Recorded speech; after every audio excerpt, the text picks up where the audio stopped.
Hello everyone! Welcome to Agriculture in the Classroom. Today we are visiting a broiler farm located in Harbour, Maine, Newfoundland. Here you will learn how chickens are raised and prepared for market. The farmer will show you the hard work that goes into preparing and maintaining a clean environment for the chickens, and you will get to see the business side of owning your own farm. Enjoy!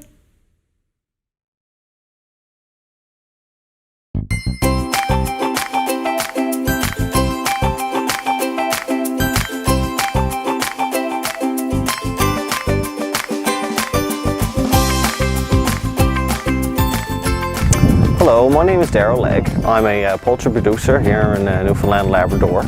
Our farm is located probably around 45 minutes outside of St. John's. I'm a third generation chicken farmer. My grandparents started it back in the early 70s. My parents took it over in the mid 80s, and I am looking at a field in agricultural now. A typical day here on the farm is pretty early. We get up around 6. We make our way out to the barns. We'll make a quick walkthrough just to make sure that the temperature is fine, the water's fine, the feed's fine, and that the birds are in really good condition. After that, it's a lot of maintenance. You have to go around and check a lot of things, grease a lot of things. This goes on throughout the whole day, and then at some point overnight, someone comes back to check on the birds again. Presently, our chicks they come from a hatchery out in Whitburn, Island Chicks. The eggs are brought in from the mainland, brought in by specialized trucks. They are dropped off at Island Chicks where they are incubated for 3 to 4 days, and once they're a couple hours old, they're dropped off to our farms.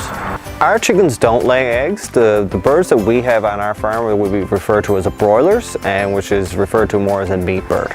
Okay, so here we are. We're in one of our many buildings. We're just awaiting to get some chicks here today. They'll be arriving probably in the next 4 or 5 hours.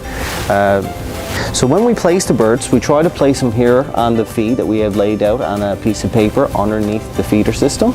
And why we do this is because the birds will have something to eat right off the bat, and they'll associate this area with the feeding systems that they'll be feeding off for the rest of their lives.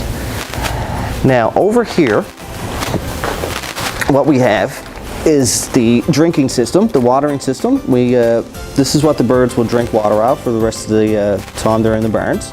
And how this system works is that it's a stainless steel rod, and once the bead of water comes down, they only got to walk up and they only peck at it, and the water comes down.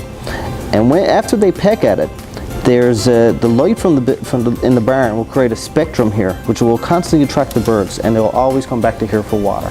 And that's how the chicken will learn to associate these for water and these for feed. Right now we're at the point where the barns are ready to get the birds, but it doesn't start this way. Initially, once the birds are left the building, we have to come in and we'll use tractors to clean out all the manure, and then we'll scrape and we'll sweep. Once that's done and we have all the organic material out, then we'll come in with hot water pressure washers and we'll steam clean everything, the floors, the equipment, the walls. Once that's done, we leave a little dry period for the buildings to dry out. Then we come in, we'll apply a mild disinfectant just to make sure that there's no bacteria or viruses or anything present. And then after that, we spray for any beetles or stuff like that, just so to make sure that we have a nice clean environment for the birds, for the baby chicks when they come in. And we try to do this after every single flock. This right here is what the chicks, well, this is what we call their litter. It's wood shavings. It's a byproduct of the forestry industry, and basically it creates a nice, comfortable little bed for little guys to come in and run around and sit down in a nice, clean environment. The fans that we have located on the ceilings creates an air tunnel within the building itself. Not a really fast one. What that does, it eliminates any cold or hot spots that could be occurring anywhere in the barn. Again, this is to make the birds feel more comfortable, so we don't get, like I said, so they don't get hot or cold. And other fans that are located in the walls, they're there so that we can exhaust the heat when the birds get a little bit bigger, but also to bring in fresh air and to keep the buildings nice and dry. So here we are. We're outside one of our 4 barns here on the farm. These are 2 of the 8 feed tanks that we have here on the farm. The combined storage of these tanks is around 40 tons. The feed that's the broilers eat is brought out by a specialized truck from the feed mill, which is located in St. John's on Topsail Road. Once the truck comes out here, it blows in feed through these pipes, It fills the tanks up to a desired level.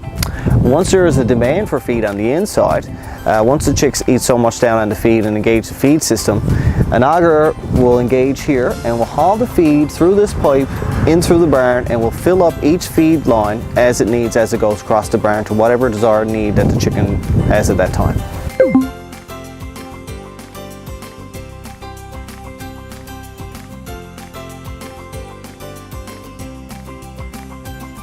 Here in Newfoundland and Labrador, last year we produced a little bit over 10 million birds as a province alone.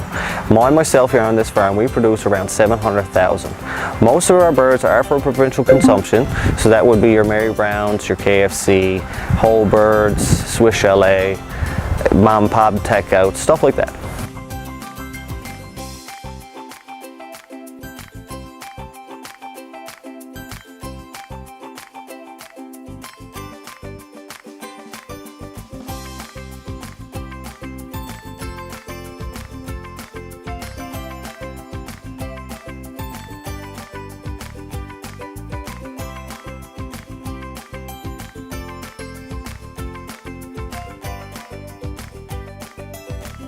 So here we are, we're in the barn. These are day-old chicks. This little guy, because I can tell by his wing formulation, he's a male. He's only a couple days old. He's a little cute little man, I have to say. And right now he hasn't developed his feathers yet. What you see right here, this yellowness they call is a dow. And over the next couple of weeks he'll start to change his dow into a feather and grow into a full-grown bird.